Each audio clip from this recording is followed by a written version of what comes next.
tous, c'est Karel et bienvenue sur ma chaîne Kodaleya. Aujourd'hui, je vous propose une vidéo spéciale qui va en fait faire partie de l'opération Feminibooks qui a lieu tout le long du mois de mars. Il s'agit d'une chaîne de vidéos autour du féminisme qui a été à la base proposée par Ninon de la chaîne Opaline, dont je vous inviterai à aller voir ses vidéos ici. Donc tout au long du mois de mars, donc un booktuber par jour vous propose une lecture autour du féminisme, que ce soit un essai, que ce soit un livre de genre qui a trait à ce thème-ci pour justement vous proposer des lectures autour de ce thème-ci. Vous pourrez d'ores et déjà retrouver sur le groupe Facebook Feminibooks toute la liste des vidéos qui auront été publiées donc jour après jour. Et ici, dans la barre d'infos, vous pourrez retrouver la vidéo qui a été publiée hier et la vidéo qui sera publiée après moi demain. Quant à moi, je vais vous proposer en fait deux lectures. Je vais vous proposer un essai d'un côté.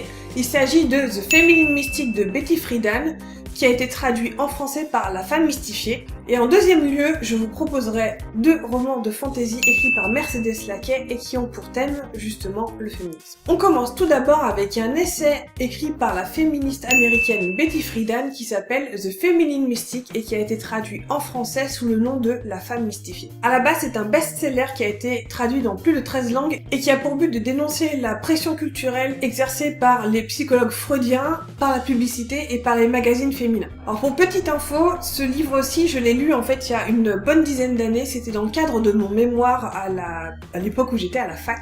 Je faisais un mémoire en fait sur l'image de la femme américaine dans les dessins animés de Tex Avery et Disney. Et donc je comparais cette image-là qu'on voyait dans leurs dessins animés par rapport à la femme américaine à la même époque et justement aux évolutions de leurs droits et toutes les acquisitions de leurs droits tout au long de cette période-là. En toute honnêteté, moi personnellement, j'ai lu en anglais. Il n'est pas trop difficile à suivre, surtout dans ses premiers chapitres.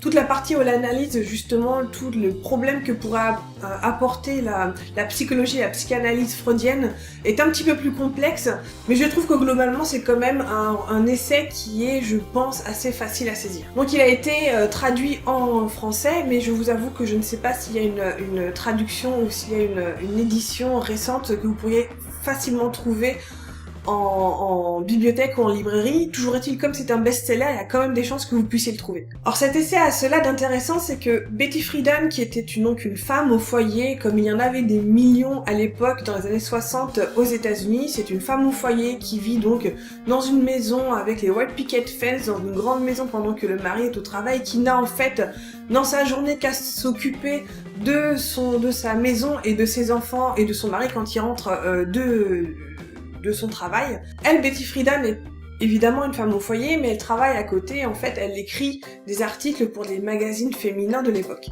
Elle part au début donc d'une observation personnelle, dans le sens où elle a l'impression d'un vide dans sa vie qu'elle n'arrive pas à combler et elle n'arrive pas à mettre un mot dessus. Elle appelle d'ailleurs ce problème le problème qui n'a pas de nom.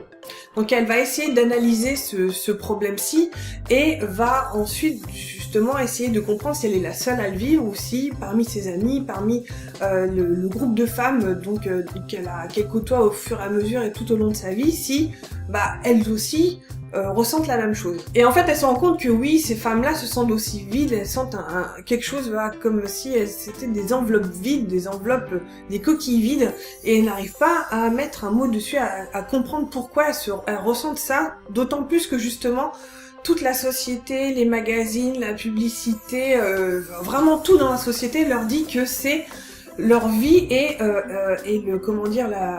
c'est l'American Way of Life, c'est vraiment le summum de ce qu'une femme peut attendre de mieux, c'est-à-dire rentrer chez elle, s'occuper de sa maison, s'occuper de ses enfants, donc élever ses enfants, et s'occuper de son mari et s'occuper de son intérieur. Le livre revient aussi évidemment sur l'épopée féministe entre guillemets aux États-Unis, toute l'avancée des droits des femmes et dans quelles conditions ces avancées ont été faites, donc dans la lutte et dans le sang et dans les larmes, et de voir que justement les femmes petit à petit avaient réussi à avoir le droit de vote, à avoir le droit d'avoir un travail, etc.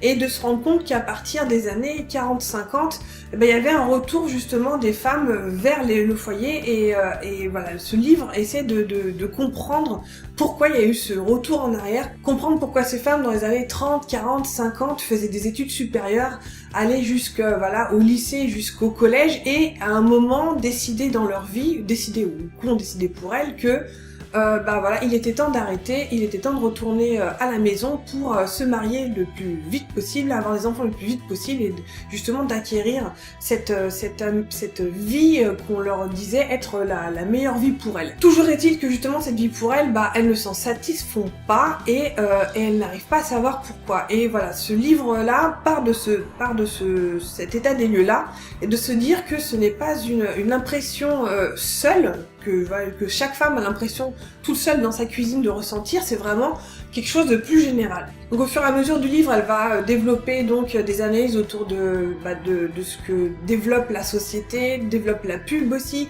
de ce que développe donc la psychologie freudienne, de tout ce que ça peut avoir aussi de nocif et de néfaste pour les femmes. Et donc elle avance sa pensée et sa critique dans ce sens-là. Je vous invite d'ailleurs à aller voir, il y a un très très bon article sur Wikipédia qui vous résume un petit peu donc ce livre, je vous mettrai le lien là-dessous dans la barre d'infos. Maintenant, les limites en fait de ce livre-ci, c'est que c'est une vision assez étriquée entre guillemets justement du féminisme. On a l'impression que ça a une vision assez globalisante.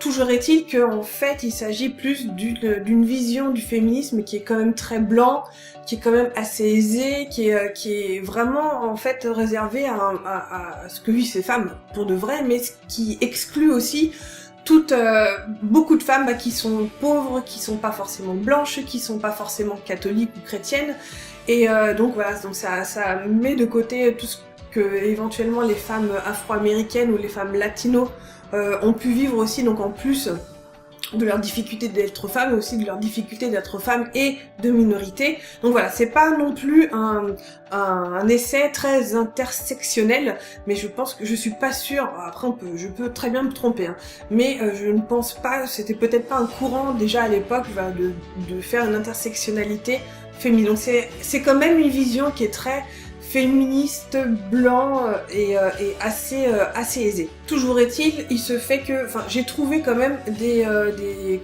rappels à ce qu'on peut ressentir nous en tant que femmes maintenant au XXIe siècle, et de ce que nos mères et nos grands-mères ont pu vivre, même si voilà, cette différence, nous on est en Europe, on est en France, en Belgique, etc.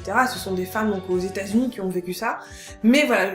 Il y a quelque chose quand même, pas d'universel puisque toutes n'ont pas vécu la même chose, mais il y a quelque chose qui résonne quand même en nous, et notamment justement toute cette espèce de vie rêvée, de vie mystifiée qu'on vous balance comme ça en vous disant c'est ce corps qu'il faut avoir, c'est cette vie qu'il faut avoir, c'est tout ça, et ce sont des injonctions qu'on vous envoie à la face qui sont juste impossibles à atteindre et être heureux avec ça. En tout cas, j'invite vraiment les gens qui seraient intéressés à jeter un œil à ce livre. Moi, j'ai trouvé très intéressant, très didactique, puisque bon, ça part à la base de remarques et d'observations personnelles dans ce sens-là, et voilà, qui justement essaie de prendre du recul sur une situation, essayer de comprendre les causes qui justement ont amené à cette situation. Ce qui est aussi intéressant, ce que j'ai remarqué dans le bouquin, c'est que jamais elle ne parle justement de patriarcat, comme si elle n'avait pas réussi à mettre ce nom-là sur la structure en fait qui chapeaute justement cette vie mystifiée. Mais on sous-tend quand même, on le sous-entend derrière, même justement, voilà, même si le mot n'est pas clairement apposé. Voilà, ça c'était pour La femme mystifiée, The Feminine Mystique. Maintenant je vais passer à une lecture un petit peu plus d'entertainment, de récréation entre guillemets, même si on peut trouver le thème du féminisme au cœur des romans. Donc il s'agit de ces deux livres-ci, c'est Sœurs de sang et Les parjures de Mercedes Laquais. Vous pouvez les trouver chez Milady, sont sortis en poche.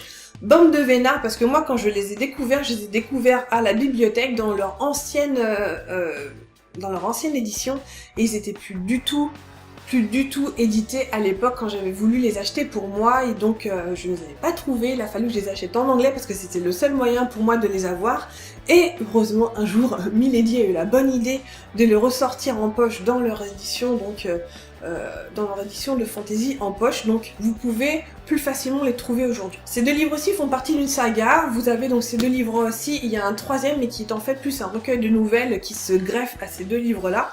Et donc de quoi ça parle? C'est du Sword and Sorcery, donc c'est un sous-genre dans la fantasy, Donc Sword and Sorcery, c'est-à-dire que ça suit en général un duo d'un guerrier et d'un magicien, en général c'est ça, mais là il s'agit d'une guerrière et d'une magicienne. Nous suivons les aventures de Tarma et de Ketri. Tarma est une guerrière farouche qui a vraiment vécu de sales choses dans sa jeunesse.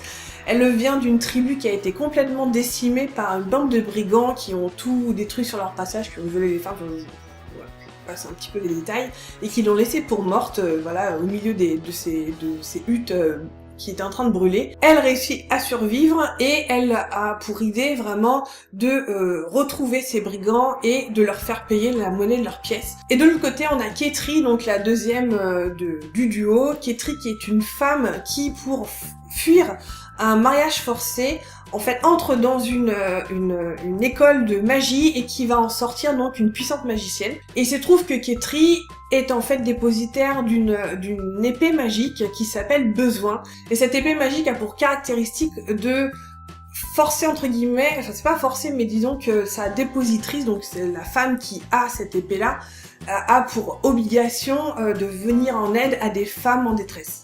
Donc là, nous avons un duo de femmes qui vient en aide à d'autres femmes. Donc c'est un petit peu le point central de ce livre-là. Deux femmes qui ont vraiment vécu des choses assez lourdes et assez horribles et qui, toutes les deux, vont réapprendre à avoir confiance en l'être humain, à mettre à se reconstruire toutes les deux et à mettre leur service à disposition des femmes en danger. Et ça, c'est un thème que j'ai assez peu vu en fait dans la littérature générale, dans la littérature de fantasy en particulier, et je trouve que c'est très intéressant de voir ce que la fantasy peut proposer aussi de ce côté-là. Voilà, c'était les deux livres sagas que je voulais vous présenter, donc concernant le féminisme dans le cadre de Femini Books. Je vous encourage grandement à aller voir déjà les vidéos qui sont déjà sorties et de voir celles qui vont donc me suivre jusqu'à la fin du mois de mars. Sur ce, je vous souhaite une excellente semaine, d'excellentes lectures, et je vous dis à la prochaine dans une nouvelle vidéo. Ciao! Thème de Dessine-moi un mouton de ce mois-ci, de ce mois de mars. Alors, pour les retardataires qui ne sauraient pas exactement ce que c'est, Dessine-moi un mouton, c'est tout simplement un format qui fait que au début du mois, on va choisir un